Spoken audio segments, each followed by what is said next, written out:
Without a doubt, one of the most controversial topics of Michael Jackson's life is his relationship with children. The scandals and rumors surrounding allegations made against Jackson are the subject of seemingly endless speculation. As we told you before, Michael Jackson has no editorial control over the content of this program. What you see and hear is intended to be an unbiased presentation that allows you to draw your own conclusions. Some years ago, you yourself were about to embark on a tour, and allegations were made about you and children. What about 1993? What happened? What was Michael Jackson doing? Because they don't know me. They don't know me. All that was false. Complete innocent guy. I would never do that. I would slit my wrist if I would hurt you. He would never hurt a child. Never. It's not in him.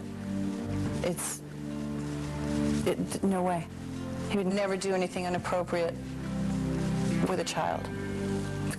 It's the furthest thing from his mind. When those allegations came, 93, I think it was devastated. I mean, talk about going for the jugular. At every opportunity, the media has dissected and manipulated these allegations to reach their own conclusions.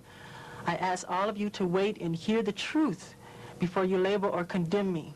I watched Michael after they accused him of that child molestation. But at first he was a little lonely and all, but he never stopped because he knew it wasn't the truth, and he never stopped loving children. No, that's what I admire about him. He keeps going. He's not going to give up, and he's going to still give to all of us. I just know it. And Bashirs will come and go, you know. Michael will live forever.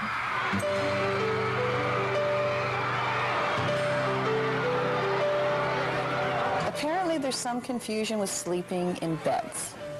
My favorite thing to do is to sit in bed and watch TV. If you're coming over, take your shoes off, get on the bed, or watch the TV.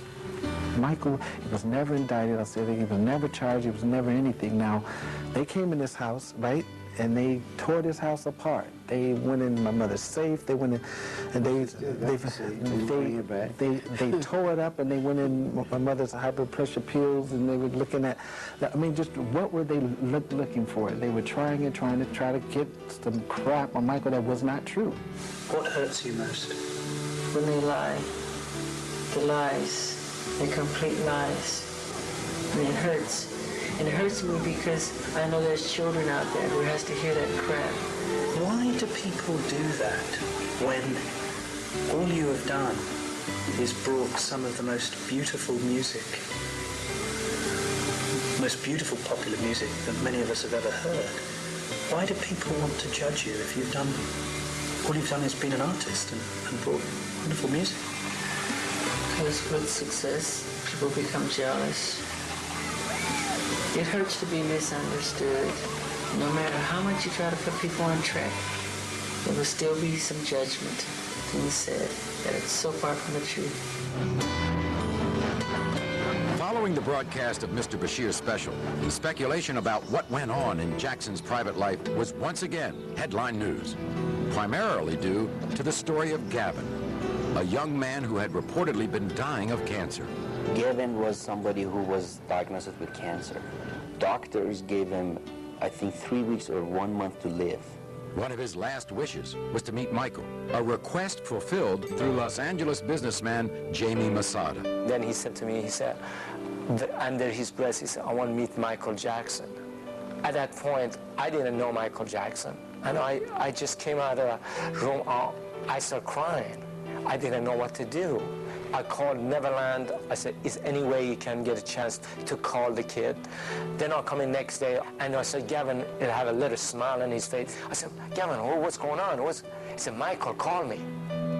Gavin and his family formed an immediate bond with Jackson, creating an atmosphere that many believe played a large part in Gavin's recovery. You know, 2.5 years ago, the doctor, they said 2 more weeks he's dead. Now he's alive. His appearance on the Bashir special showed a seemingly healthy and happy young man, clearly very fond of Jackson. And while Mr. Bashir did touch on Gavin's amazing recovery, Many believe that the real focus was on Michael's relationship with the young man, especially the revelation that they had spent the night in the same room. The thing is upsetting me right now. The reason I'm giving you the interview, because Gavin called me. He was crying on the phone. He went in gas station. The kid in gas station, they start kidding. Oh, you were the kid doing this with Michael. You slept with Michael. It's horrible to do to a kid. This kid been through life. He's been through horrible life so far. Since Mr. Bashir's documentary aired, Gavin and his mother have gone into seclusion after being bombarded by requests for interviews from tabloids around the world. This statement released to the press by Gavin's mother says, "I'm appalled at the way in which my son has been exploited by Martin Bashir. The relationship that Michael has with my 3 children is a beautiful, loving father, sons, and daughter one. To my children and me, Michael is a part of our family. In addition, she is considering action against Mr. Bashir for including Gavin in his special without parental consent." We can only take the lies for so long. And I've reached my limit. And that's why I'm doing this. I'm not here to defend my boss. I'm here to tell the truth. I didn't really know how you behave with the people who come to the ranch and come to your home. I hadn't seen it. And you were the most generous person. But I looked around here yesterday, and some of the people really appreciated it. But others were greedy. Others couldn't help themselves. Do you sometimes despair of human nature? Yes. One of the topics repeatedly brought up in Martin Bashir's interviews is the same one that has been the subject of speculation by countless tabloids, talk shows, and comic monologues for over 20 years. Michael Jackson's changing appearance. Having surgery or changes or whatever, cosmetic surgery or anything like that. People have that sort of thing in this country all the time. All the time. People go on a weekly basis to have All things the time. changed. And most celebrities, most movie stars, you know. So why is it such an issue that you do that? But the fact that they said I had, like I'm overly obsessed with it, it's not true. That's not, the things they've said that I've done are not true. I haven't had my eyes done. I haven't had my cheekbones done. I haven't had my lips done. I haven't had my chin done. That's a lie.